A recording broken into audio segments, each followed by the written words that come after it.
Everyone, hope we're all keeping okay. Well, we've reached the last chapter of Ruth today. Well, there only is 4, and it's taken us a long time to get here. So if you've got your Bibles, if you want to turn to Ruth chapter 4, and Vary is going to read it to us. Off you go. Right.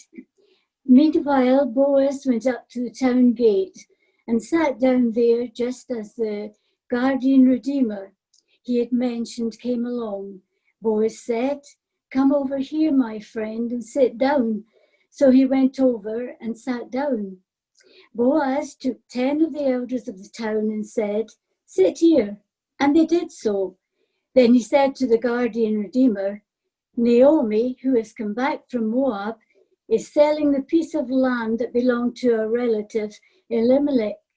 I thought I should bring the matter to your attention and suggest that you buy it in the presence of these seated here and in the presence of the elders of my people. If you will redeem it, do so. But if you will not, tell me, so I will know, for no one has the right to do it except you, and I am next in line." "I will redeem it," he said. Then Boaz said, "On the day you buy the land from Naomi, you also acquire Ruth the Moabite, the dead man's widow, in order to maintain the name of the dead man with his property." At this, the guardian redeemer said, "Then I cannot redeem it because I might endanger my own estate. You redeem it yourself. I cannot do it." Now, in earlier times in Israel, for the redemption and transfer of property to become final, one party took off his sandal and gave it to the other. This was a method of legalizing transactions in Israel. So the guardian redeemer said to Boaz, "Buy it yourself," and he removed his sandal.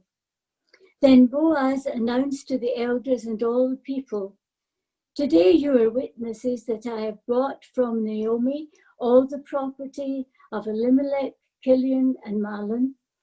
I have also acquired Ruth the Moabite, Mahlon's widow, as my wife, in order to maintain the name of the dead with his property, so that his name will not disappear from among his family or from his hometown. Today you are witnesses." Then the elders and all the people at the gate said, "We are witnesses. May the Lord make the woman who is coming into your home like Rachel and Leah, who together built up the family of Israel. May you have standing in Ephrathah and be famous in Bethlehem. Through the offspring the Lord gives you by this young woman, may your family be like that of Perez, whom Tamar bore to Judah." So Boaz took Ruth and she became his wife. When he made love to her, the Lord enabled her to conceive, and she gave birth to a son. The women said to Naomi, "Praise be to the Lord, who this day has not left you without a guardian redeemer. May he become famous throughout Israel. He will renew your life and sustain you in old age. For your daughter-in-law who loves you and who's better to you than 7 sons has given him birth." Then Naomi took the child in her arms and cared for him. The women living there said, "Naomi has a son," and they named him Obed. He was the father of Jesse, the father of David. This then is the family line of Perez. Perez was the father of Hezron, Hezron the father of Ram, Ram the father of Amminadab, Amminadab the father of Nahashon, Nahashon the father of Salmon, Salmon the father of Boaz, Boaz the father of Obed, Obed the father of Jesse, and Jesse the father of David. Amen. Thanks, Vary. So we approach the end of this love story. And the action now switches to the town gate at Bethlehem. The walls of Bethlehem have long since gone. Well, that's the ancient walls, that is. plenty of other walls. So we can only imagine what was going on. The busy area around the gate has now got some kind of a meeting going on. The town elders are assembled there.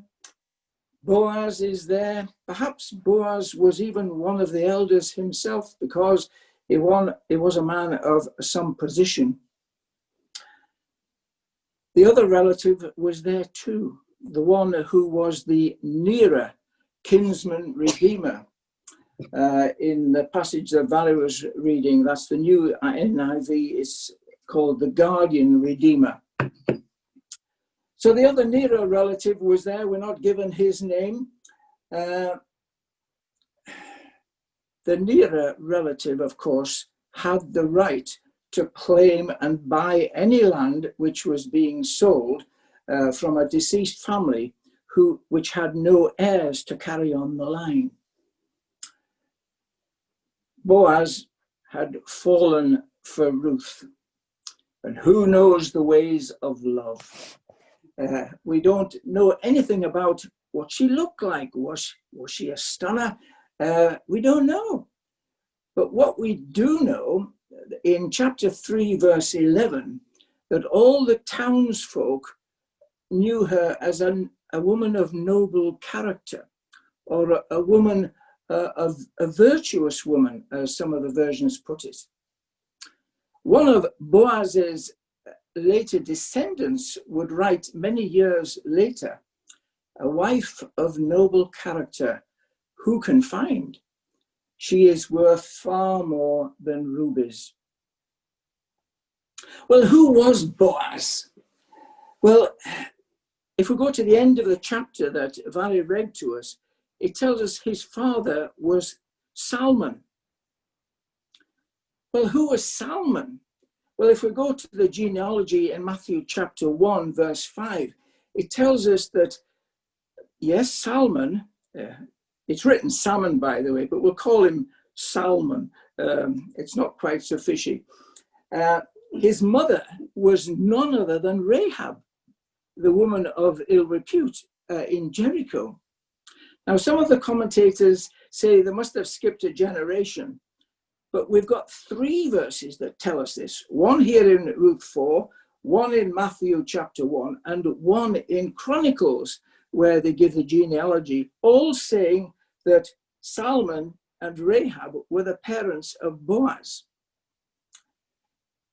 Boaz was an Israelite of the tribe of Judah. Rahab was a Canaanite. So Boaz was of mixed race. How would that sit? Would he have to live with some kind of a stigma, not only to his mixed race, but his mother? Her reputation had obviously carried on.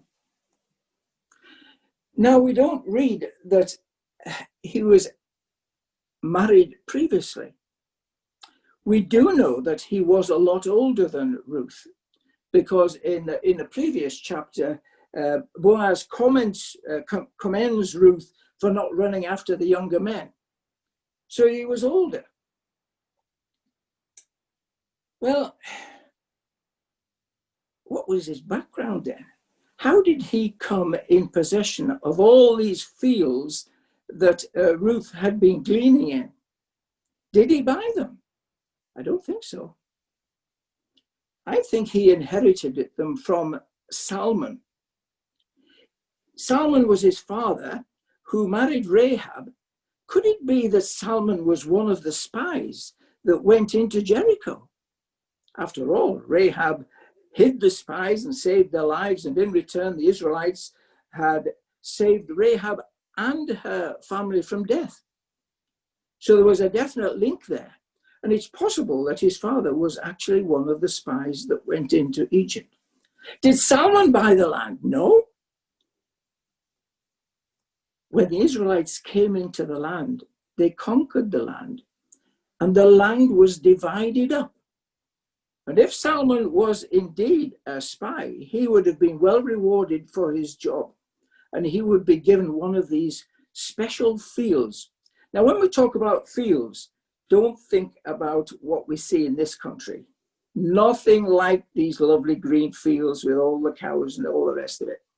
These were narrow strips of land in the valleys that radiated from the town of Bethlehem. There was a few valleys coming out, and in the bottom of the valley, there were these fertile areas which were divided into strips with narrow walls round them.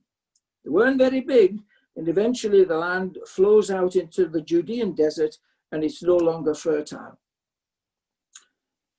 So let's get back to the story. Boaz says to his relative, "Do you want to buy the land?" It may have been mortgaged by Elimelech to buy bread before they left for Moab. "Yes, I'll buy it.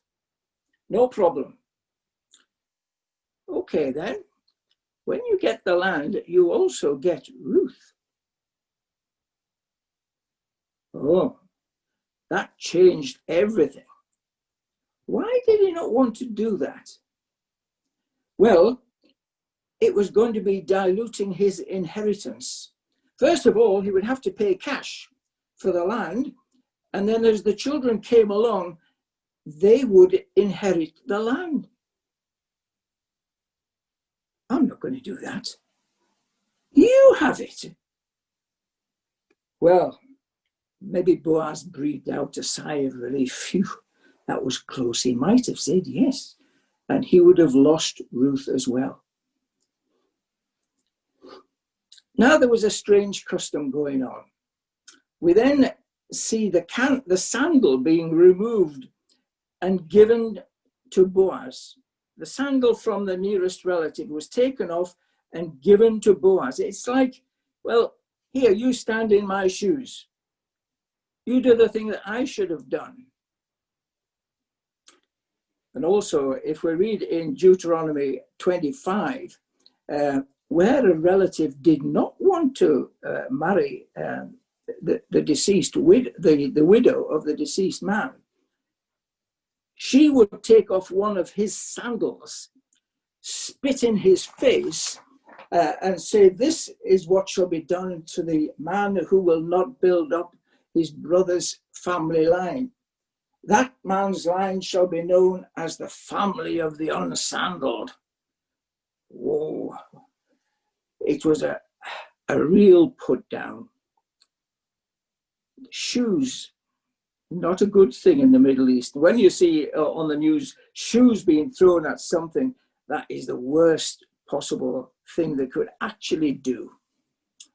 Anyway, it didn't happen because there was an agreement. Boaz was quite happy to do the honorable thing, and he loses no time in announcing to all who are gathered here that he has acquired the land and is taking Ruth to be his wife.